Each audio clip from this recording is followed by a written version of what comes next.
দিন আপনি ফজরের সময় উঠে আল্লাহর দরবারে এসে সিজদা দিতে পারলেন না, দুর্ভাগ্য। আপনার জন্য দুর্ভাগ্য, এটা আল্লাহর জন্য কোনো কমতি নয়। সারা পৃথিবীর মানুষ যদি আল্লাহর ইবাদত ছেড়ে দেয়, আল্লাহর বিন্দু মাত্র সম্মান কমবে না। আর সারা পৃথিবীর মানুষ যদি আল্লাহর ইবাদত করে, আল্লাহ বিন্দু মাত্র সম্মান বাড়বে না। আল্লাহর আমাদের ইবাদতের প্রয়োজন নাই। যদি আমরা ইবাদত না করতে পারি, তাহলে এটা আমাদের কমতি যে আল্লাহর কি এমন ক্ষতি করলাম, আল্লাহর সাথে আমার কি এমন সম্পর্ক খারাপ হয়ে গেল যে আল্লাহ আমার সুভাই দেখতে চায় না, আমার মতো মানুষের সুভাই দেখতে চায় না, যে আমার মতো মানুষকে আল্লাহর সামনে দাঁড় করানোর যোগ্যতাই মনে করে না। আপনি যে ফজর সময় নামাজে আসেন না, আপনি যে আল্লাহ ইবাদত করে না, এটা মনে করবেন না যে আল্লাহ তো আমার এই মসজিদে নিতে পারে না। আল্লাহর এই ক্ষমতা নাই।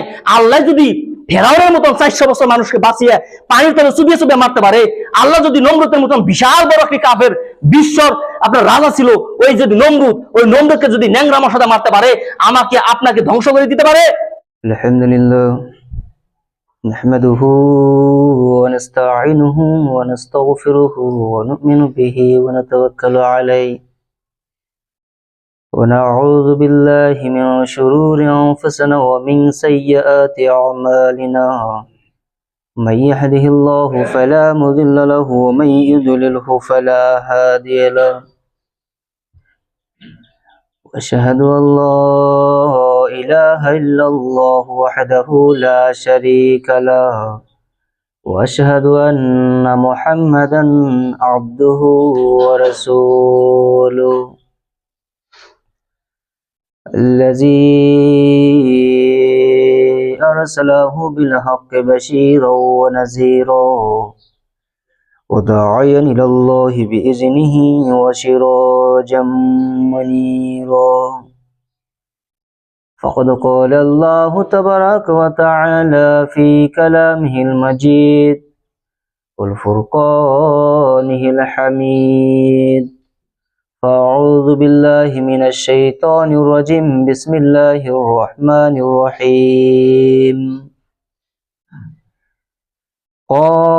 قاف القرآن المجيد بل عاجبوا أن جاءهم منذر منهم فقال الكافرون هذا شيء عجيب وقال تعالى في موضع آخر أعوذ بالله من الشيطان الرجيم بسم الله الرحمن الرحيم إنا أنزلناه في ليلة القدر وقال النبي كريم صلى الله عليه وسلم تقوى الله وحسن الخلق الحمد لله যাবতীয় প্রশংসা সে মহান আল্লাহ পাকের জন্যই, যিনি আমাদের ত্রাণকর্তা, যিনি আমাদের পালনকর্তা। জগতে যাহা কিছু আছে একমাত্র আল্লাহ সুবহানাহু ওয়া তাআলার জন্যই, কাজেই তার প্রশংসা করে আমরা শেষ করতে পারি না বা পারবো না। তাই ছোট্ট একটি বাক্যের দ্বারা সমর্পণ করে নিচ্ছি, সকলে বলি আলহামদুলিল্লাহ। তারপরে বিশ্ব নবী আহমদ মুস্তাফা মুহাম্মদ মুস্তাফা সাল্লাল্লাহু আলাইহি সাল্লাতু ওয়াস সালামের উপর শত সহস্র দরুদ ও সালাম বর্ষিত হোক, সকলে বলি সাল্লাল্লাহু আলাইহি ওয়াসাল্লাম। আজকে সংক্ষিপ্ত সময়ে আলোচনা করব শাবান মাসের করণীয় ও বর্জনীয় সম্পর্কে ইনশাআল্লাহুল আজিজ। যেহেতু আমরা জানি যে রমাদান মাসের আগের যেটা মাস, ওই মাসটাকে বলা হয় শাবান মাস। আর আপনার যেহেতু রমজান মাস আসতেছে, রমজান মাসে যে প্রস্তুতি, ওই প্রস্তুতিটা যদি আমরা আগে থেকে নিয়ে রাখি তাহলে আমাদের অনেক সুবিধা হয়। আর রমজান মাসের আমাদের যে রোজা, এই রোজাতে কোনো ক্ষতি হয় না। তো এই যে আপনার শাবান মাস, এই শাবান মাসকে কেন্দ্র করে অনেক ফজিলত আছে, অনেক বিদআতও আছে। যেগুলো বিদআত আপনার রয়েছে তা হলো মানুষের সৃষ্টি করা, আর যেগুলো ফজিলত আছে তা হলো মুহাম্মদুর রাসূলুল্লাহ সাল্লাল্লাহু আলাইহি ওয়াসাল্লাম নিজে আমল করা। আমরা আজকে প্রথমে আলোচনা করব যে শাবান মাসকে কেন্দ্র করে যেগুলো ফজিলত রয়েছে, এই ফজিলত সম্পর্কে ইনশাআল্লাহুল আজিজ। আপনার বলতে গেলে যে শাবান মাসকে কেন্দ্র করে যে ফজিলত বলতে কোনো ফজিলত নেই, একটি ফজিলত, তা হলো সিয়াম। তার মানে মুহাম্মদ রাসূলুল্লাহ সাল্লাল্লাহু আলাইহি সাল্লাম যদি এই শাবান মাসে কোনো আমল করতেন, ওই আমলটা একটি আমলই, তা হলো কি সিয়াম। সিয়াম বাদে কোনো আমল তিনি করতেন না। আর সিয়াম এমন একটি সিয়ামের ভ্যালু এইরকম যে যে ব্যক্তি সিয়াম পালন করলো তার যে ফলাফল তা হলো জান্নাত। মুহাম্মদুর রাসূলুল্লাহ সাল্লাল্লাহু আলাইহি ওয়াসাল্লাম বলেছেন, মান তাকাব্বালাত লাহু হাসানাত, যে ব্যক্তির আপনার একটি আমল আল্লাহর কাছে গ্রহণযোগ্য হয়ে যাবে, কাল কিয়ামতের দিন গ্রহণযোগ্য হয়ে যাবে, দাখালাল জান্নাহ, ওই ব্যক্তি জান্নাতে চলে যাবে।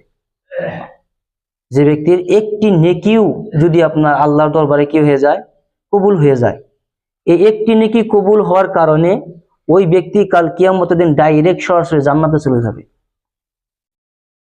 কিন্তু এই যে একটি নেকি, এই নেকির ক্ষেত্রে আপনার একটি কিন্তু ব্যবহার করা হয়েছে। ওই যে একটি যে নেকি হবে, ওই নেকিতে আপনার কোনো সমস্যা থাকা যাবে না, কোনো বিদআত থাকা যাবে না, কোনো শিরক থাকা যাবে না।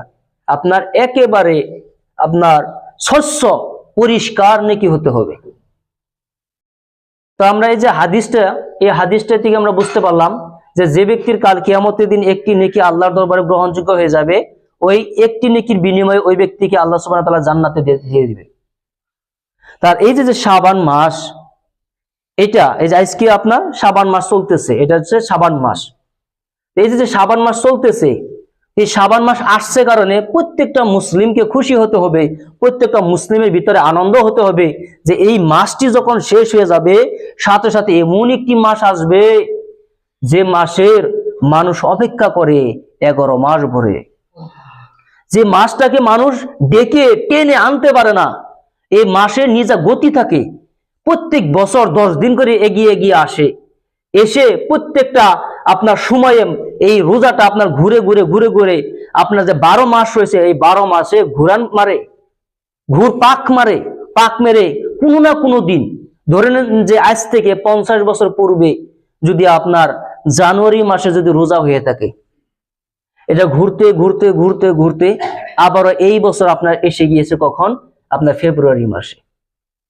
এই বস্তুটা আপনার ঘুরতেছে।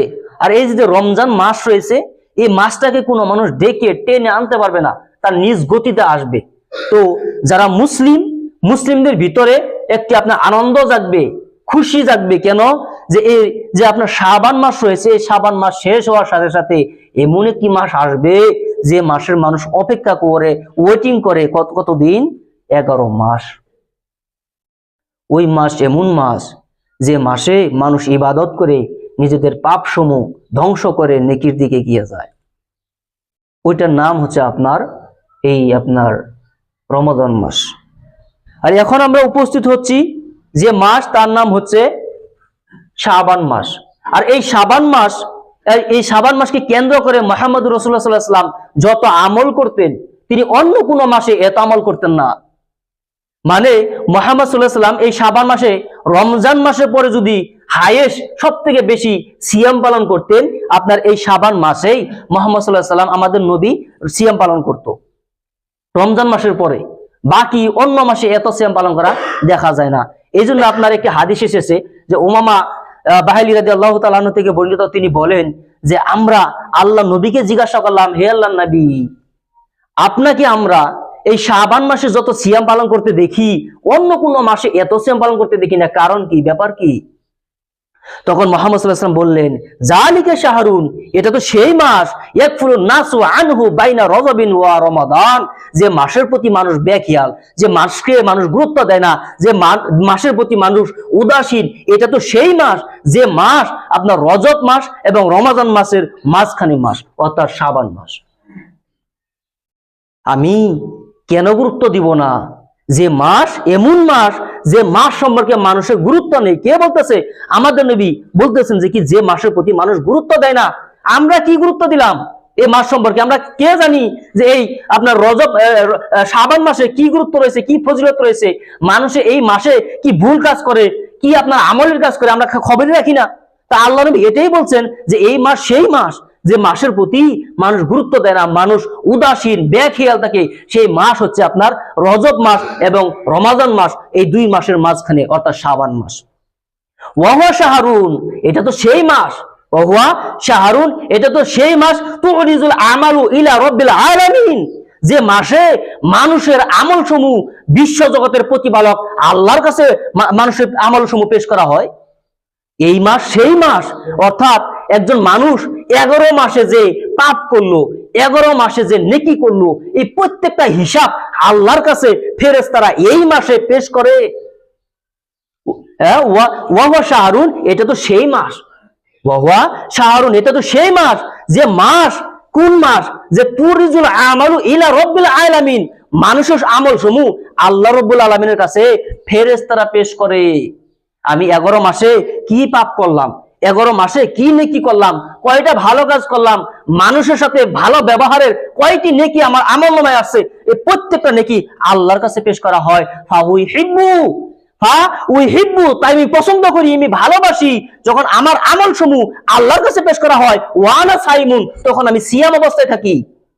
ও সাহাবীরা, তোমরা যে আমাকে জিজ্ঞাসা করলা, হে আল্লাহর নবী, আপনি যে এই শাবান মাসে এত রোজা রাখেন, এত রোজা রাখেন, যে রমজান মাসের পরে যদি কোনো মাসে আপনি এত সিয়াম পালন রাখেন, ওই মাসটির নাম হলো শাবান মাস। কারণ কি? তোমরা যে কারণ আমার কাছে জিজ্ঞাসা করলা, আমি এই জন্য এই মাসে এত সিয়াম পালন করি যে 11 মাসের হিসাব, 11 মাসের হিসাব যখন আল্লাহর কাছে পেশ করা হয়, ওই সময় আমার আমল, আমি মনে করি, আমি ভালোবাসি যে আমার আমল আল্লাহর কাছে পেশ করা হয় ওই সময় যখন আমি সিয়াম অবস্থায় থাকি। এই কথা কে চিন্তা করে? এই কথা তিনি চিন্তা করেন যিনি বিশ্বের নবীদের নবী, বিশ্ব নবী, তিনি চিন্তা করেন, যিনি মরলেই জান্নাতে, তিনি চিন্তা করেন। আর আমরা নিজেরাই বলতে পারি না যে আমাদের 1 ওয়াক্ত নামাজ কবুল হয়েছে আল্লাহর দরবারে, কিন্তু আমরা কখনো এই চিন্তা করি না যে আমার আমল আল্লাহর কাছে তখন পেশ করা হোক যখন আমি সিয়াম অবস্থায় থাকি। এই জন্য মুহাম্মদ সাল্লাল্লাহু আলাইহি ওয়াসাল্লাম বলছেন যে এই মাস সেই মাস যে মাসের প্রতি মানুষ বেখেয়াল থেকে আপনার অজ্ঞ, এই মাসের প্রতি মানুষ জ্ঞানহীন হয়ে রয়েছে। এই মাসের প্রতি, এই মাস সম্পর্কে আমাদেরকে গুরুত্ব দিতে হবে। তা কি? এই মাসের নাম হচ্ছে আপনার শাবান মাস, এই মাসের নাম শাবান মাস। আর এই যে আমাদের আমল, এই আমলগুলো 3 ধরনের আল্লাহর কাছে পেশ করা হয়ে থাকে, 3 ধরনের। একটি হচ্ছে প্রত্যেক দিন মানুষের আমল সমূহ আল্লাহর কাছে পেশ করা হয়। প্রত্যেক দিন মানে প্রত্যেক দিন একদল ফেরেশতা পৃথিবীতে ফজরের সময় আসে, আসরের সময় চলে যায়। একদল ফেরেশতা আসরের সময় আসে, ফজরের সময় চলে যায়, প্রত্যেক দিন। আর এই যে ফেরেশতারা পৃথিবীতে অবতরণ করেন, অবতরণ করার পর একদল ফেরেশতা যা আল্লাহর কাছে চলে যায়, তখন ওই ফেরেশতাদেরকে আল্লাহ জিজ্ঞাসা করে, আল্লাহ সব দেখে, আল্লাহ সব জানে, তবু আল্লাহ ভালোবাসে ফেরেশতাদের কাছে থেকে মুখ থেকে কিছু শোনা। তো আল্লাহ সুবহানাহু ওয়া তাআলা ফেরেশতাদেরকে জিজ্ঞাসা করে, ও ফেরেশতারা, তোমরা আমার বান্দাদেরকে পৃথিবীতে কোন অবস্থায় রেখে আসলা? তখন ফেরেশতারা বলে যে আল্লাহ, কিছু সংখ্যক মানুষকে আমি ফজরের নামাজরত অবস্থায় ছেড়ে আসলাম। আল্লাহ, কিছু সংখ্যক মানুষকে আমি তোমার ইবাদত করতে আমি দেখে রেখে আসলাম পৃথিবীতে। আল্লাহ, অধিকাংশ মানুষকে আমি কম্বলের তলে ঘুমরত অবস্থায় রেখে আসলাম। যখন আল্লাহর কাছে ফেরেশতারা নালিশ করে, আল্লাহ, তোমার অধিকাংশ মানুষকে, তোমার অধিকাংশ বান্দাদেরকে আমি পৃথিবীর ভিতরে ঘুমরত অবস্থায় আমি রেখে আসলাম, তখন আল্লাহ কি বলতে পারে না, ফেরেশতারা, আমি যে বলে দিলাম হাইয়া আলাস সালাহ, নামাজের দিকে আসো। ফেরেশতারা, আমি যে বললাম হাইয়া আলাল ফালাহ, কল্যাণের দিকে আসো, তারা কি বুঝে না? তারা কি বুঝে না আমার ভাষা? যে আমি বললাম যে সালাতের দিকে আসো, কল্যাণের দিকে আসো। কল্যাণ কোথায় রয়েছে? নামাজে রয়েছে। আমার ডাকে সাড়া দেয় না। তারা যে ডাকতেছে, কার নামে ডাকতেছে? আল্লাহু আকবার, আল্লাহ বড়, আল্লাহ হচ্ছে বড়। এই যে ঘোষণা হলো, এই ঘোষণা শুনেও তারা কি ঘুম থেকে উঠতে পারলো না? এই ঘোষণা শুনেও, কার ঘোষণা? আল্লাহর ঘোষণা, অর্থাৎ আমার ঘোষণা দিয়েও যে মানুষকে তুমি ঘুম থেকে উঠাতে পারলা না, ওরা কি বুঝে না? ওদেরকে আক্কেল নাই, জ্ঞান বুদ্ধি নেই? এই জন্য তো আপনার ফজর নামাজে এক্সট্রা কি বাক্য রয়েছে, তা হলো কি, আস-সালাতু খায়রুম মিনান নাওম। আস-সালাতু, নামাজ, খায়রু, শ্রেষ্ঠ, মিনান নাওম, ঘুম থেকে, অর্থাৎ ঘুম থেকে নামাজ শ্রেষ্ঠ। এই যে লোকেদেরকে আমি বললাম, প্রত্যেকটা কিলোমিটারের ভিতরে 1-2টি করে মসজিদ রয়েছে, প্রত্যেকটা মসজিদ থেকে আপনার মানুষের কান পর্যন্ত শব্দ আসে কি, আস-সালাতু খায়রুম মিনান নাওম, ঘুম থেকে নামাজ শ্রেষ্ঠ। এই বাক্য তাদের কান পর্যন্ত পৌঁছায়। কান পর্যন্ত পৌঁছেও যদি কোনো বান্দাকে আমি উঠাতে পারলাম না, আমার নাম শুনে কোনো বান্দা উঠতে পারলো না, ওই বান্দা অজ্ঞ, মূর্খ। এই বান্দার থেকে নিকৃষ্ট বান্দা কে হতে পারে? তখন ফেরেশতারা আল্লাহকে বলে, আল্লাহ, আপনার অধিকাংশ বান্দাদেরকে আমি ঘুমরত অবস্থায় রেখে আসলাম। তখন এই বস্তুটা লেখা হয়ে যায়। এখন দেখেন যে আপনি কতদিন ধরে ফজরের সময় আপনি উঠলেন না, কত বছর হয়ে গেল, কত কাল হয়ে গেল, কত যুগ চলে গেল। আপনার মতো মানুষ, এত আপনার 5 ফুট 6 ফুটের একজন মানুষ, বিশাল আকারের মানুষ, কোনোদিন আপনি ফজরের সময় উঠে আল্লাহর দরবারে এসে সিজদা দিতে পারলেন না। দুর্ভাগ্য, আপনার জন্য দুর্ভাগ্য। এটা আল্লাহর জন্য কোনো কমতি নয়। সারা পৃথিবীর মানুষ যদি আল্লাহর ইবাদত ছেড়ে দেয়, আল্লাহর বিন্দু মাত্র সম্মান কমবে না। আর সারা পৃথিবীর মানুষ যদি আল্লাহর ইবাদত করে, আল্লাহর বিন্দু মাত্র সম্মান বাড়বে না। আল্লাহর আমাদের ইবাদতের প্রয়োজন নাই। যদি আমরা ইবাদত না করতে পারি, তাহলে এটা আমাদের কমতি যে আল্লাহর কি এমন ক্ষতি করলাম, আল্লাহর সাথে আমার কি এমন সম্পর্ক খারাপ হয়ে গেল যে আল্লাহ আমার সুভাই দেখতে চায় না, আমার মতো মানুষের সুভাই দেখতে চায় না, যে আমার মতো মানুষকে আল্লাহর সামনে দাঁড় করানোর যোগ্যতাই মনে করে না। আপনি যে ফজর সময় নামাজে আসেন না, আপনি যে আল্লাহ ইবাদত করে না, এটা মনে করবেন না যে আল্লাহ তো আমার এই মসজিদে নিতে পারে না। আল্লাহর ক্ষমতা নাই। আল্লাহ যদি ফেরাউনের মতন 400 বছর মানুষকে বাঁচিয়ে পানির তলে চুবিয়ে চুবিয়ে মারতে পারে, আল্লাহ যদি নমরুদের মতন বিশাল বড় একটি কাফের বিশ্বর আপনার রাজা ছিল, ওই যদি নমরুদ, ওই নমরুদকে যদি ন্যাংরা মশাদা মারতে পারে, আমাকে আপনাকে ধ্বংস করে দিতে পারে। এই যে আপনি জায়গায় জায়গায় দেখতেছেন যে ফিলিস্তিনের অবস্থা, আপনার ইয়ামানের অবস্থা, সারা পৃথিবী যে অবস্থা চলতেছে মুসলিমদের উপরে অত্যাচার, আসামের অবস্থায় দেখেন খেয়াল করে। আসাম যে এরকম হয়ে গেছে যে একবারে জাহান্নামের মতো হয়ে যাচ্ছে। দিন দিন একটা মানুষ একবারে জঘন্য আপনার অবস্থায় পৌঁছতেছে, মানুষের উপরে কষ্ট যন্ত্রণা চলতেছে। কেন চলতেছে? আমাদের কর্মই চলতেছে এগুলো কাজেই আমার মতন আপনার মতন মানুষকে নামাজে টানতে পারে না। তো এই কথাই আল্লাহর কাছে পেশ করে। আর একদল আপনার ফেরেশতা আসরের সময় আসে, যারা ফজরের সময় আসে তারা আসরের সময় চলে যায়। আল্লাহ জিজ্ঞাসা করে, ও ফেরেশতা, এই আসরের সময় আমার বান্দাদেরকে কোন অবস্থায় রেখে আসলা? আল্লাহ, অধিকাংশ লোককে আমি আপনার দুনিয়ার বুকে চা দোকানে মানুষের বদনাম গীবত করা অবস্থায় আমি রেখে আসলাম। কিছু সংখ্যক মানুষকে আমি তোমার ইবাদত করা অবস্থায় রেখে আসলাম। এইভাবে আল্লাহর কাছে প্রত্যেক দিন ফেরেশতারা নালিশ করে থাকে। আর 2 নম্বর হচ্ছে সাপ্তাহিক। আপনার সাপ্তাহিক মানুষের আমল সমূহ আল্লাহর কাছে পেশ করা হয়। প্রত্যেক সপ্তাহে 2 দিন মানুষের আমল সমূহ আল্লাহর কাছে পেশ করা হয়। তা হলো কি? তা হলো সোমবার এবং বৃহস্পতিবার। সোমবার আর বৃহস্পতিবারে আল্লাহর কাছে মানুষের আমল সমূহ পেশ করা হয়। তো প্রত্যেক সোমবার এবং আপনার বৃহস্পতিবারে মুহাম্মদ সাল্লাল্লাহু আলাইহি ওয়াসাল্লাম কোনোদিন রোজা ছাড়তেন না মুহাম্মদ সাল্লাল্লাহু আলাইহি ওয়াসাল্লাম।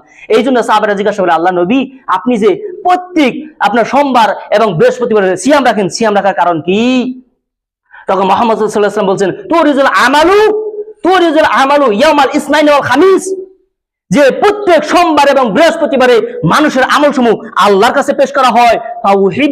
তাই আমি পছন্দ করি, ভালোবাসি যে যখন আমার আমল আল্লাহর কাছে পেশ করা হয় তখন জানি ওয়া আনা সাইমুন, তখন জানি আমি রোজা অবস্থায় থাকি। এই জন্য প্রত্যেক সোমবার এবং বৃহস্পতিবারে আমি রোজা রাখি। এই জন্য আপনার এই যে রোজা রাখার ফজিলত, এগুলো ছোট ছোট আমল আমরা মনে করি যে এই আমলগুলো অত গ্রহণযোগ্য নাই। কারণ আমরা ফরজ নামাজই পড়ি না। কোথায় ফজর চলে যায়, জোহর আসর মাগরিব চলে যায়, ইশা চলে যায়, শুক্রবারই পড়ি না। আমাদের মতো মানুষকে আল্লাহ সুবহানাহু ওয়া তাআলা ঈদের নামাজে নিতে পারে না, আর বলে আমরা সোমবার বৃহস্পতিবার আল্লাহর ইবাদত করতে যাব। এগুলো মানুষ গুরুত্ব দেয় না, যদিও এই সামান্য আমলে মানুষের ঈমান মজবুত করে। আপনি মনে করতে পারেন যে 5 ওয়াক্ত সালাত আদায় করলে মানুষের ঈমান শক্তিশালী হয়ে যায়। না, মানুষ যে ঈমান আনছে এটা প্রকাশ হয় যে এই ব্যক্তি 5 ওয়াক্ত সালাত আদায় করে, তার মানে প্রকাশ হলো যে কি এই ব্যক্তি ঈমানদার। কিন্তু এই ব্যক্তি যে ঈমান শক্তিশালী মজবুত, এই মজবুত আপনার পরীক্ষায় কি দিয়ে জানেন? ছোট ছোট আমল দিয়ে। মানুষের সাথে মুস্কি হাসিতে কথা কওয়া, এটা কি আমল? যেই হোক না কেন, শিরিক হোক, আপনার বেদাতি হোক, আপনার কাবা পূজারী হোক, মাজার পূজারী হোক, যেই হোক না কেন, প্রত্যেকটা মানুষকে পৃথিবীর জমিনে আল্লাহর যত সৃষ্টি রয়েছে, এই মানুষ আকারে যত সৃষ্টি রয়েছে, প্রত্যেকটা মানুষ যে কোনো ভুল করুক না কেন, তার সাথে যখন আপনার কথা বলতে হবে তখন মুস্কি হাসিতে কথা বলতে হবে। আপনার যে ব্যবহার, এই ব্যবহার থেকে যদি কোনো ব্যক্তি বিন্দুমাত্র আপনার খারাপ ব্যবহার পায় আর তার মন যদি কালো হয়ে যায়, মনে করতে হবে আপনি এখন পর্যন্ত আপনার পরিপূর্ণ ঈমানদার হতে পারেন নাই, আপনার ঈমানে কম রয়েছে। মুহাম্মদ সাল্লাল্লাহু আলাইহি ওয়াসাল্লাম চাচা আবু তালেব ইসলাম কবুল করে নাই, যদিও তার সাথে কি ভালো ব্যবহার করেছে। আপনার আবু জাহেল মুহাম্মদ সাল্লাল্লাহু আলাইহি ওয়াসাল্লামের চাচা, যদিও ইসলাম কবুল করে নাই, কাফেরে মৃত্যুবরণ করেছে, তবেও আপনি দেখেন যে মুহাম্মদ সাল্লাল্লাহু আলাইহি ওয়াসাল্লামের যে ব্যবহার, তার সাথে কি সুন্দর ব্যবহার। এমন কোন কাফের বলতে পারবে না, যে হযরত মুহাম্মদ সাল্লাল্লাহু আলাইহি ওয়াসাল্লাম অর্থাৎ মুহাম্মদ আব্দুল্লাহর বেটা মুহাম্মদ আমার সাথে কোনোদিন খারাপ ব্যবহার করেছে। আজও যদি গুগলে মারা হয় পৃথিবীর সব থেকে ভালো ব্যবহারকারী কে, তার নাম আসে মোহাম্মদ সাল্লাল্লাহু আলাইহি ওয়াসাল্লাম। তার নাম আসে এই যুগে, যে যুগে মুসলিমদের উপর অত্যাচার চলতেছে, এই যুগে মুসলিমদের লিডারের নাম আসে কি, যে পৃথিবীর ভিতরে সব থেকে ভালো ব্যবহারকারী, পৃথিবীর বুকে সব থেকে ভালো মানুষ যার নাম, তার নাম হচ্ছে মোহাম্মদ, তার নাম হচ্ছে মোহাম্মদ। আর আমরা দেখি আমার কথার সাথে কারোর কথা মিলে না, তার সাথে আমি খারাপ ব্যবহার করি। আমার আকীদার সাথে কারোর আকীদা মিলে না, তার সাথে খারাপ ব্যবহার করি। কে হানাফি, কে শাফি, কে হাম্বলি, এই যে বস্তুগুলো নিয়ে আমরা যে ভাগ করি, এই যে ইরানের যে অবস্থা, শিয়া সুন্নি ইরানের যে অবস্থা, এই জন্য অনেক দেশের লোক আপনার ইরানকে সাপোর্ট করে না, ওদের আকীদাই ঠিক না। কে আকীদা ঠিক না? শিয়া সুন্নিরা মনে করে যে মুহাম্মদ সাল্লাল্লাহু আলাইহি ওয়াসাল্লাম নবী হওয়ার যোগ্য ছিল না। এটা কিন্তু আপনার যে যারা শিয়া সুন্নি তাদের আকীদা, মুহাম্মদ সাল্লাল্লাহু আলাইহি ওয়াসাল্লাম নবী হওয়ার যোগ্য ছিল না, নবী হওয়ার কথা ছিল হযরত আলী, কিন্তু ফেরেশতা ভুল করে যে নবুর টুকলা, এই টুকলা হযরতে মুহাম্মদ সাল্লাল্লাহু আলাইহি ওয়াসাল্লামকে দিয়েছে, এজন্য মুহাম্মদ নবী হয়েছে, কিন্তু ও নবী হওয়ার যোগ্য ছিল আলী। এই জন্য অধিকাংশ যে দেশ রয়েছে, ইসলামিক কান্ট্রি রয়েছে, তারা আপনার ওই যে ইরান রয়েছে, ইরানদেরকে সাপোর্ট করে না। কিন্তু বিষয় এখন ওই বিষয় আসে নাই, বিষয় হতে হবে প্রত্যেকটা মুসলিমকে এক হতে হবে, প্রত্যেকটা মুসলিম, আর প্রত্যেকটা মুসলিমকে আপনার ইমানের দিক দিয়ে, আকীদার দিক দিয়ে নিজেকে পরিষ্কার করতে হবে যে আমি কোন আমল করতেছি, এই আমল ইসলাম আছে কি নাই, যে আমল আমি করতেছি এই ইসলাম মুহাম্মদ সাল্লাল্লাহু আলাইহি ওয়াসাল্লামের যে ধর্ম, এই ধর্ম আদৌ আছে কি নাই, এই প্রত্যেকটা বস্তু আমি আপনাকে জানতে হবে। যে মুসলিম আমরা, ওই মুসলিম, যে মুসলিম 10 টাকার আলু কিনতে গেলে 10 বার ঘুরে ঘুরে দেখি যে আলুটা ভালো না খারাপ, এই আলুটা পচা না ভালো, এই আলু কোন জায়গার আলু, এটা আপনার ভালো আলু না খারাপ আলু, ভালো আলু জাত না খারাপ আলু জাত। আমরা ওই মুসলিম, যে মুসলিম 10 টাকার আলু কিনতে গিয়ে 10 বার ঘুরে ঘুরে দেখি, কিন্তু ওই মুসলিম হয়ে যে মুসলিমের প্রয়োজন ছিল যে ধর্ম গ্রহণ করার সময়, আমরা কোনো একটি আমল করার সময় দেখতে হবে যে এই আমল ইসলামে আছে কিনা, এই আমল মুহাম্মদ সাল্লাল্লাহু আলাইহি ওয়াসাল্লাম করেছে কিনা। আমি বলে দিলাম আর আপনি শুনে আমল করা শুরু করলেন, এটা ইসলাম হবে না। আমাকে আপনি যতই ভালোবাসেন না কেন, আমি যতই কথা বলি, এই কথাটা 20 জন 30 জন আলেমকে দিয়ে প্রমাণ করতে হবে, কারণ এটা ধর্মের ব্যাপার। এক আলুর দোকানি বলছে যে কোন আলু নিবেন, কয় এলো কোনটা ভালো, কয় দেখটি ভালো, দোকানি তো বলবে একটি ভালো, কিন্তু আমাকে দেখতে হবে যে এই আলুটা ভালো, তখন আমাকে বেছে বেছে নিতে হবে। হুজুররা হচ্ছে ধর্ম ব্যবসায়ী, হুজুররা ইসলামের যত ক্ষতি করেছে, বাকি আমজনতা ইসলামের অত ক্ষতি করতে পারে নাই। কাজে হুজুর থেকে সাবধান, আপনাকে বলছি যে হুজুর থেকে সাবধান। হুজুর থেকে যখন আপনি ধর্ম নিবেন, হুজুরের কথা যখন নিবেন, এই কথাটা বিজ্ঞ 10 জন 20 জন 30 জন 40 জন আলেমদের প্রমাণ করেন। আপনাকে বলি যে ডক্টর ইসরার আহমেদের যে চিন্তাধারা, ওই আকীদাতে আপনি প্রমাণ করেন, ডক্টর মিজানুর রহমানের আকীদা, এটাতে প্রমাণ করেন, ডক্টর শাইখ আহমদুল্লাহ এটাতে প্রমাণ করেন, শাইখ মতিউর রহমান মাদানী তাকে প্রমাণ করেন, আব্দুর রাজ্জাক বিন ইউসুফ তাকে প্রমাণ করেন। প্রত্যেকটা ধরনের চিন্তাশীল আলেম রয়েছে, প্রত্যেকটা আলেমকে দিয়ে আপনি মিলান। যখন সব আলেমের সাথে মিলা যাবে, তখন মনে করবেন যে এটি আমি সহি ধর্ম পাইলাম। যদি দেখেন যে এই হুজুরে এক কথা বলছে, এই হুজুর এক কথা বলতেছে, যদি হুজুরের কথায় যদি মিল না থাকে, তখন মনে করবেন যে ওই আমলে ভুল রয়েছে। এমন কোন আলেম নেই, এমন কোন আলেম নেই যে আলেমের কথার সাথে অন্য আলেমের কথা মিললো না, তখন মনে করবেন যে এটা ভুলে রয়েছে। যদি আলেমের সাথে আলেমের কথায় মিলে, তখন মনে করতে হবে যে এটা শুদ্ধ, এটা শুদ্ধ। একজনে এখানে হাত বাঁধে, একজনে এখানে হাত বাঁধে, একজনে হাতই বাঁধে না, কেউ আপনার নাভির উপরে হাত বাঁধে। এই যে আপনার আমলে বিবাদ, এই বিবাদ কোনো বিবাদ নয়, এই বিবাদ কোনো বিবাদ নয়। এখানে হাত বাঁধলেও নামাজ হয়, এখানেও হয়, এখানেও হয়। মূল বিষয় হলো এখানে হাত বাঁধে নামাজ পড়েন, এখানে পড়েন, নামাজ পড়তে হবে। বিষয়টি এটা। আমরা মনে করি যে ও এখানে নামাজ পড়বো, পাশে নামাজ পড়বো না, এখানে পড়বে নামাজ পড়বো না। আপনি কি জানেন এইটাও সহিহ হাদিস, এইটাও সহিহ হাদিস, এইটাও সহিহ হাদিস, কিন্তু যে উলামাদের সাথে ইখতিলাফ, এই ইখতিলাফে কি বলে জানেন? যে এটা কিছু দুর্বল। কেউ কেউ বলছে এটা দুর্বল, কেউ কেউ বলছে না এটাও দুর্বল। কোথায় হাত বেঁধে নামাজ পড়েন আপনি বলেন? আপনি তো নবীকে দেখেন নাই, আমিও তো নবীকে দেখি নাই, তাহলে আমরা কিভাবে বুঝবো যে নবী এইভাবে নামাজ পড়ছে?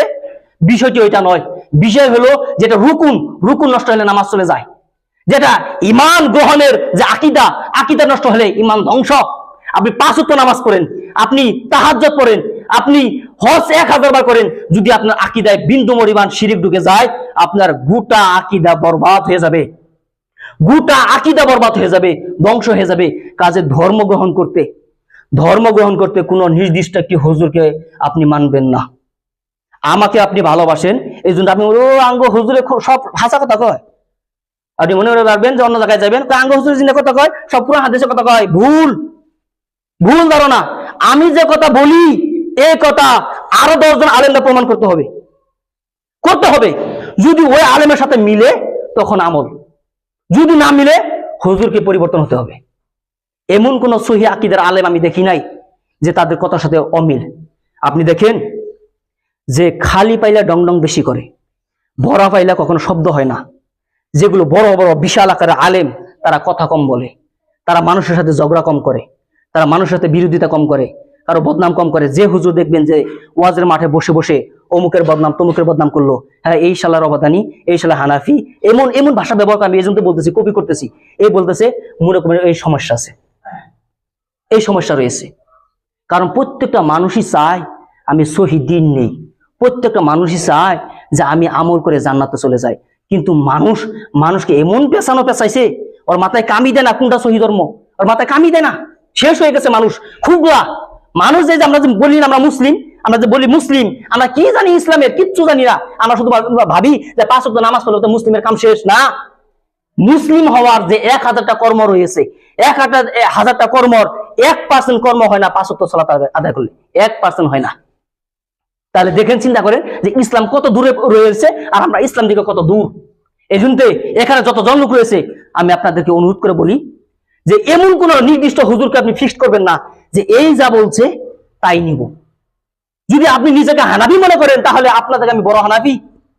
কারণ ইমাম আবু হানিফা বলেছে ইজা সহাল হাদিস ফাহুয়া মাযহাব, যেটাই সহিহ হাদিস ওইটা আমি ইমাম আবু হানিফার মাযহাব।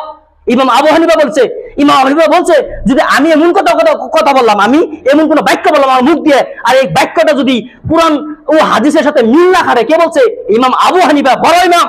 তিনি বলতেছেন যে আমি এমন কথা বললাম যে কথার সাথে কোরআনের সাথে হাদিসের সাথে মিল নেই, ওই কথাটা ধরে দেওয়ালে ছড়ে মারো, ওই কথা গ্রহণযোগ্য বলে তোমরা নিবে না। আমি বলছি দেখে যে আমার কথা নিবে না। কিছু হানাফি রয়েছে তারা ভুল করে। তিনি বলে গিয়েছেন তিনি হচ্ছেন ভালো মানুষ, তিনি হচ্ছে পরহেজগার মানুষ, তিনি হচ্ছে বড় আলেম, তার নাম হচ্ছে ইমাম আবু হানিফা। অনেক লোক না জানে বাচ্চা ও আবু হানিফা ভালো মানুষ না, এরকম চিন্তা করে এবান কেটে যেতে পারে, ভুল হতে পারে। কারণ একজন ভালো মানুষ, পরহেজগার মানুষ, ইমানদার মানুষ, আল্লাহওয়ালা মানুষ। আল্লাহওয়ালা কেন বললাম? সে আল্লাহওয়ালা আছে কিনা আমি কি যেভাবে জানবো? আমি কি তাকে দেখি নাই? কিন্তু আমি বললাম কেন? আপনি তার কিতাব পড়েন নাই। যখন ইমাম আবু হানিফার কিতাব পড়বেন তখন দেখবেন যে তার জীবনে কি আমল করেছে। আমার দ্বারা আপনার দ্বারা একদিন ওই আমল করা সুযোগ হয় নাই। তিনি এত বিশাল বিশাল আমল করেছে, এত কষ্ট করেছেন, রাত জেগে তাহাজ্জুদ করেছেন। আপনি কয়দিন পড়ছেন তাহাজ্জুদ? বলেন, কয়দিন তাহাজ্জুদ করেছেন আপনি? মানুষের নামে কথা বলার আগে 10 বার ভাববেন। এই যে মানুষের দিকে আমি লোক তাকাই না, এই মানুষ এত খারাপ কে? আমার নাম বদনাম করে, আমার বাবার নামে বদনাম করে। এই যে লোকটা দেখান, 1 লোক যায় আপনার দিকে, 4 লোক আমার দিকে, 3 লোক আমার দিকে। তার মানে আপনার একটি ভুল ধরার আগে আমার 3 বার ভাবতে হবে যে আমার মাঝে ভুল রয়েছে, আমি কার বদনাম করতেছি। এই যে মানুষের বদনাম করে, মানুষের যে বদনাম করে, আপনি মনে করেন যে ভালো কাম, হাসা কথা কই, হাসা কথা আবার কে বদনাম? আপনাকে বলি, যে কথা আপনার হাসা কথা, ধরেন যে আপনি চুরি করছেন, এই চুরির কথা এই মজলিসে আমি এখন খারিয়ে কইতেছি যে এই ভাইটা চুরি করছে, হাসা কথা, এইটাকে বলা হয় বদনাম। যে কথা হাসা কথা আমি বললাম আর ওই মানুষটা উপস্থিত থেকে লজ্জাবোধ করে, শরম পায়, ওটাকে বলা হয় বদনাম। আপনি সামনেই করেন পিছনেই করেন। এই জন্য আল্লাহ সুবহানাহু ওয়া তাআলা বলছেন ওয়াইলুল লিকুল্লি হুমাযাতিন লুমাযা, মানুষের মাঝে এমন লোক রয়েছে যারা মানুষের সামনে গীবত করে, মানুষের পিছনে গীবত করে। যারা মানুষের সামনে গীবত করে, এটার থেকে মানুষের পিছনে গীবত করা কারি সব থেকে ভয়ানক। কারণ আপনার সামনে আমি বদনাম করবো, আপনি ধরতেন না হুজুর এটা ভুল করেছেন। কিন্তু যত হুজুর হন, যত মুক্তি হন, যত কারি হন, এটা কিন্তু ভুল করেছেন। আমি নিজে কাম করছি কি এই ভুল করছি, কিন্তু আপনি বলছেন এই ভুল। এটার সাথে সাথে সে আপনার ঠিক করতে পারে, সংশোধন করতে পারে। কিন্তু আপনার পিছনে যে আমি বদনাম করি, এটা আমি সংশোধন করতে পারে না। কাজেই এই যে সামনে বদনাম করার থেকে পিছনে বদনাম করা বেশি খারাপ। যদি আপনি কোনো ভুল করেন নাই, ওইটা আমি বললাম যে অমুকে ভুল করছে, এটাকে বলা হয় অপবাদ। আর যে ব্যক্তি কোনো মানুষকে একবার জীবনে অপবাদ দিবে, আর এই অপবাদ থেকে যদি ওই ব্যক্তির কাছে ও মাপ না চাইয়ে নেয়, মাপ না চাইয়ে যদি মৃত্যুবরণ করে, কাল কিয়ামতের দিনে আপনারা শুনে নাই পুলসিরাত, ওই পুলসিরাতে তাকে বাধা দেয়া হবে, তুমি যেতে পারবে না, বাধা শেষ, জান্নাত হারাম হয়ে যেতে পারে একটি অপবাদের কারণে। চিন্তা করেছেন, একটি অপবাদের কারণে আপনার জান্নাত হারাম হয়ে যেতে পারে। কাজে মানুষের বদনাম করা ছেড়ে দিন। মুহাম্মদ সাল্লাল্লাহু আলাইহি ওয়াসাল্লাম বলছেন, যে ব্যক্তি কোন মুসলিম ভাইয়ের বদনাম করলো, ওই ব্যক্তি তার মরা ভাইয়ের মাংস খেলো। যে ব্যক্তি কোন মুসলিমের বদনাম করলো, ওই ব্যক্তি কি করলো জানেন? ওই ব্যক্তি জীবনে যত হজ করলো, যত নামাজ পড়লো, যত তাহাজ্জুদ পড়লো, যত ভালো নেকি করলো, এই প্রত্যেকটা নেকি তাকে দিয়ে দিল। মানে ধরে নেন যে আপনার নামে বদনাম করলাম, আমি জীবনে যত নেকি করছি সব নেকি ট্রান্সফার হয়ে তার আমল নামে যাবো। এই জন্য এই যে জিবলা, অধিকাংশ মানুষ জাহান্নামে যাবে এই জিবলার কারণে আর লজ্জাস্থানের কারণে, অধিকাংশ মানুষ। কাজেই এই যে জিবলাটা রয়েছে না, এই জিবলাটা কন্ট্রোল করুন, কন্ট্রোল করুন। অনেক লোক মনে করে, আপনাকে বলি, অল্প কিছু মানুষ না, আপনাকে বলি একটা সূত্র শিখিয়ে দিই। তাহলে কি জানেন? হানাফি হোক, শাফি হোক, হাম্বলি হোক, মালিকি হোক, যেই হোক না কেন, ফার্স্ট মানতে হবে কি যে সবাই আমরা আল্লাহকে মানি, এক কথা। 2 নম্বর কথা হলো যে ফরজ আমল ঠিক আছে কিনা। 3 নম্বর কথা হলো আকীদা ঠিক আছে কিনা। আকীদা মানে হযরত লুকমান তার সন্তানকে আকীদা শিখাচ্ছে, ইয়া বুনাইয়া, হে আমার আদরের সন্তান, লা তুশরিক বিল্লাহ, তুমি আল্লাহর সাথে কাউকে শিরিক করিও না, শরিক করিও না। ইন্না শিরকা লা যুলমুন আযীম, বচ্চা শুনো, নিশ্চয় আল্লাহর সাথে শরিক করা হচ্ছে এক মহা অন্যায়, মহা জুলুম। বাচ্চা তুমি বলো তো যে তোমাকে আল্লাহ সৃষ্টি করলো, ওই আল্লাহই তোমাকে দুনিয়াতে পাঠালো, ওই আল্লাহই তোমাকে খানা পিনা দিচ্ছে, ওই আল্লাহর দুনিয়াতে বসবাস করতেছ, ওই আল্লাহর দুনিয়াতেই থেকে তুমি অক্সিজেন গ্রহণ করতেছ, ওই আল্লাহই তোমাকে একদিন মৃত্যুবরণ করাবে, ওই আল্লাহই একদিন জীবিত করাবে, ওই আল্লাহই একদিন বিচারের অধিপতি হবে। ওই আল্লাহর এত ক্ষমতা রয়েছে, এত ক্ষমতা রয়েছে। আর ওই আল্লাহ যদি এত ক্ষমতা থাকে, ওই আল্লাহ কি তোমাকে দুনিয়াতে বেমার হলো, তুমি মানুষের কাছে গেলে ওই আল্লাহ কি বেমার ঠিক করতে পারে না? ওই আল্লাহরই সব ক্ষমতা রয়েছে, ওই আল্লাহর কাছে কিছু না আছে, তুমি মানুষের কাছে চাইলে, এটা কি আল্লাহর সাথে জুলুম করা হলো না? এইভাবে হযরত লুকমান তার সন্তানকে আকীদা শেখাচ্ছে। এখন দেখেন যে আমি কোনো মানুষের কোনোদিন ব্যক্তিগত কথা বলি না, কোনো মানুষকে ব্যক্তিগত টার্গেট করি না। কেন করি না জানেন? এই জন্য করি না যে একজন মানুষকে আপনি মেরে ঘুরে যতটুকু ভালো করতে পারবেন, অপমান করে যতটুকু ভালো করতে পারবেন, মানুষকে বুঝিয়ে তার থেকে 3 গুণ ভালো হয়ে যায়। মানুষকে কোনোদিন রাগ উঠিয়ে, মানুষকে অ্যাটাক করে, অপমান করে, আমি আপনাকে অপমান করতে পারি না তো, যদি আমি আপনাকে অপমান করি তাহলে কাল কিয়ামতের দিন আল্লাহর কাঠগড় আমাকে খাড়াতে হবে, দাঁড়াতে হবে যে তোকে কে অনুমতি দিল, ও আমার বান্দা, তুই দেখতেছিস যে ও কোনো আমল করতেছে না, আমি দেখতেছি ও আমল করতেছে। হয়তো উমর একবার বলতেছে, আল্লাহ নবী আপনি এই মানুষের জানাজা পড়বেন, এই মানুষের জীবনে ভালো কাম করে নাই, আপনি এই মানুষটার নামাজ পড়বেন, আপনি জানাজা নামাজ পড়বেন। তখন আল্লাহ বলছে, উমর তুমি কি অন্তর ভিতরে গিয়ে দেখেছো ওই ব্যক্তি ভালো মানুষ না খারাপ মানুষ? তুমি কিভাবে বলতে পারো লোকটি খারাপ মানুষ? তুমি কিভাবে বলতে পারো? এভাবে হযরত উমরকে ধমক মারে। কে ধমক মারে? বিশ্ব নবী উমরকে। লাউকানা বাদি নবী লাকা উমর, উমর ওই ব্যক্তি যে ব্যক্তি নবী, আমাদের নবীর পরে যদি কোনো ব্যক্তি নবী হতো, তারপরে যদি কেউ নবী হতো, উমর নবী হতো। ওই উমরকে আল্লাহ নবী ধমক মারে। চিন্তা করেছেন যে উমরের কথা মুহাম্মদ সাল্লাল্লাহু আলাইহি ওয়াসাল্লাম বলেছেন যে উমর আমি মেরাজে গিয়ে তোমার জান্নাত দেখে আসলাম, উমর আমি মেরাজে গিয়ে তোমার জান্নাত দেখে আসলাম, যে জান্নাত ভিতর থেকে আপনার বাহির দেখা যায়, বাহির থেকে ভিতর দেখা যায়। উমরকে সুসংবাদ দেয় ওই উমর। ওই উমরকে বলে, উমর তুমি কি ওর অন্তরে গিয়ে দেখেছো যে লোকটি ভালো মানুষ না খারাপ মানুষ? এই জন্য কোনো মানুষকে বলতে পারবে না, এই তুই এ পাপ করছো, তোর আল্লাহ জীবনে মাফ করবে না। এই কথা যে বলবে, আল্লাহ বলে কি জানো? আল্লাহ বলে যে এই তুই ওকে বললি তুই আল্লাহ জান্নাতে যেতে পারবি না, তুই কে? আমি আল্লাহকে ক্ষমা করে জান্নাতে দিয়ে দিলাম, তোকে আমি জান্নাতে দিব না। তোকে এই অধিকার কে দিল যে ওই ব্যক্তি জান্নাতে যাবে না? আমি আল্লাহ যদি ওকে জান্নাতে দেই, তুই বাধা দিবার কেরা? কাজে কোনো মানুষকে কোনোদিন বলবেন না যে তোকে আল্লাহ ক্ষমা করবে না। এক লোক যদি 100 মানুষকে হত্যা করে জান্নাতে যেতে পারে, একটি লোক যদি 40 বছর শুধুমাত্র প্রত্যেকটা নতুন নতুন নারীর সাথে জিনা করে যদি জান্নাতে যেতে পারে, আমি আর আপনি কয়টা ভুল করছি? আল্লাহ সুবহানাহু ওয়া তাআলা বলছেন যে কোনো ব্যক্তি, আল্লাহ নবী বলছেন যে কোনো ব্যক্তি যদি আপনার আকাশ পর্যন্ত পাপ করে, এই পাপের মাঝে যদি কোনো শিরিক না থাকে, তাহলে ওই আকাশ পর্যন্ত যে আপনার পাপ রয়েছে, ওই সকল পাপ পরিমাণ নেকি নিয়ে, ক্ষমা নিয়ে আল্লাহ রাব্বুল আলামিন কাল কিয়ামতের দিন হাজির হবে। কিন্তু যদি কোনো ব্যক্তি শিরিক করে, শিরিক মানে বুঝেন? শিরিক মানে হলো আল্লাহর সাথে অংশীদার করা। শিরিক মানে হলো আল্লাহর যে ক্ষমতা, এই ক্ষমতা অন্য মানুষকে মনে করা, এটাকে বলা হয় শিরক। যেমন তাবিজ, কেউ যদি তাবিজ ব্যবহার করলো, এটা শিরক হলো। কেউ যদি তাবিজ হাতের মরলো, ডাবল শিরক। ডাবল শিরক কেমন জানেন? আপনি হাদিস দেখবেন, সহিহ বুখারীর যে শিরকের অধ্যায় রয়েছেন, আপনি দেখবেন যে কোনো ব্যক্তি তাবিজ নিল, একটা শিরক হলো, তাবিজের উপর ভরসা করলো, বিশ্বাস করলো আল্লাহর যে ক্ষমতা, আল্লাহ আমাকে রোগ দিবে, আল্লাহ রোগ ভালো করবে, এটা হলো আল্লাহর উপরে ভরসা। কোনো ব্যক্তি যে তাবিজ নিল যে এই তাবিজ আমাকে ভালো করবো, শিরক হলো। আর এই তাবিজ শরীরে থাকা অবস্থায় যে ব্যক্তি মারা যাবে, ওই ব্যক্তি বিনা হিসেবে জাহান্নামী, ডাইরেক্ট জাহান্নামী। কারণ প্রমাণ নিয়ে গেছে। ওই সময় যদি মরার পর যদি তাবিজ খুলে রেখে দেয়, কোনো কাম নাই।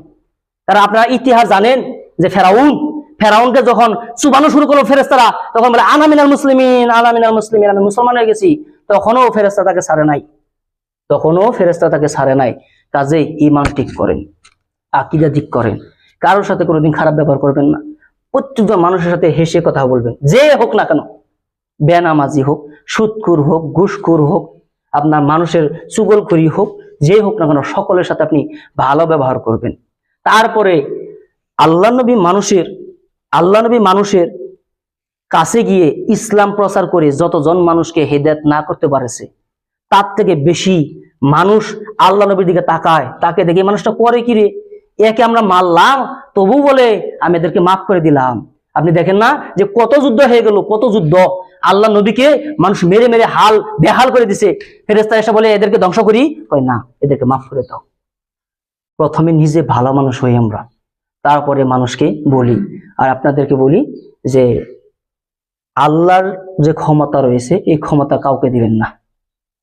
যদি মরতে হয় তাবিজ না নিয়ে মরে যান।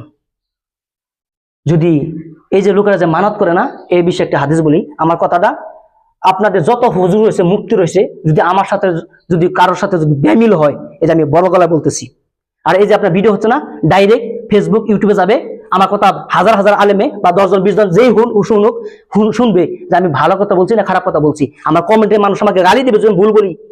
আপনাকে বলি, কোনো মানতে মানুষের ভবিষ্যৎ বা ফিউচার পরিবর্তন করতে পারে না। যারা বলে যে মেট্রিক আসতেছে, আল্লাহ তুমি যদি মেট্রিকে পাশ করে দাও, আমি তোমার দরবারে 1000 টাকা দিব। ওই যে মানত যেগুলো, এই মানতে এক বিন্দু পরিমাণ মানুষের কোনো কাজ আইবে না। সহিহ বুখারীর লিস্ট বরাবর হাদিস। আল্লাহ নবী বলছেন তোমরা মানত করিও না। মানত আল্লাহ তাদেরকে করায় যারা দান করে না, তাদেরকে আল্লাহ মানত করায় কি দিয়ে? রোগ দিয়ে, বেমার দিয়ে, সন্তান না দিয়ে। তখন তারা বলে আল্লাহ তুমি যদি সন্তান দাও, আমি এটা মানত করলাম তোমার নয়, 10,000 টাকা দিলাম, 20টা মসজিদ বানিয়ে দিলাম। আমরা জানি যে কেউ যদি একটা মসজিদ বানিয়ে দেয়, আল্লাহ তার জন্য একটা আপনার জান্নাতে ঘর বানিয়ে দেয়। যদি মানত হিসেবে 1 করোড়টা মসজিদ বানান, একটা নেকি হবে না। মানতে মানুষের ভবিষ্যৎ পরিবর্তন করতে পারে না। এই জন্য মুহাম্মদ সাল্লাল্লাহু আলাইহি ওয়াসাল্লাম বলেছেন তোমরা মানত করিও না। কেউ যদি মানত করছে আর ওই মানতে কোনো শিরিক না থাকে, তাহলে মানত পূরণ করতেই হবে।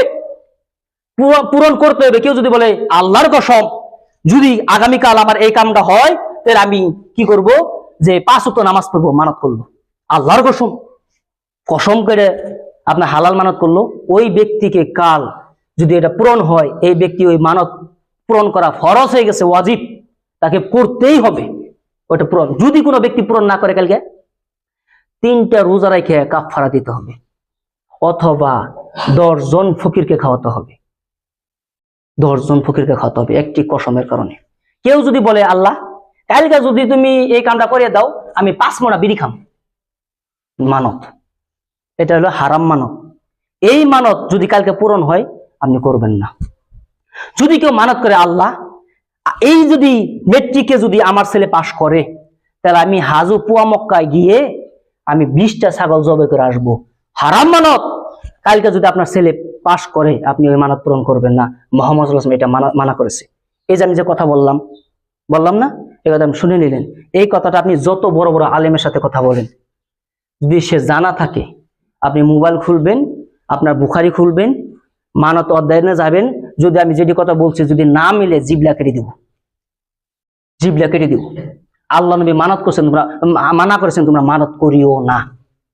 মানতে কোনো নেকি নাই। মানত তাদেরকে করায় আল্লাহ, যে ব্যক্তি আল্লাহর দরবারে দান করে না, তাকে আল্লাহ রূপ দেয়। তখন আল্লাহর কাছে দান করে, আল্লাহকে এটা বাই করে নিলাম।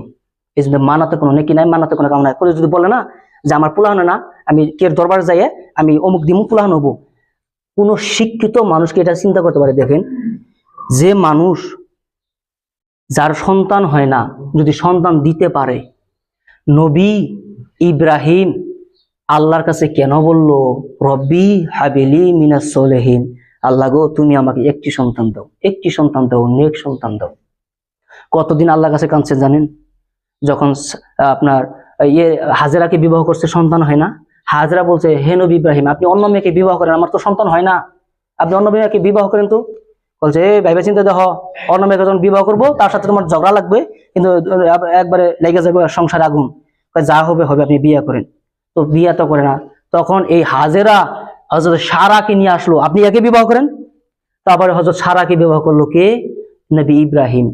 তাও সন্তান হয় না। কিছুদিন পরে হাজেরা গর্ভ থেকে একটি সন্তান হলো, যার নাম হচ্ছে কি? ইসমাইল।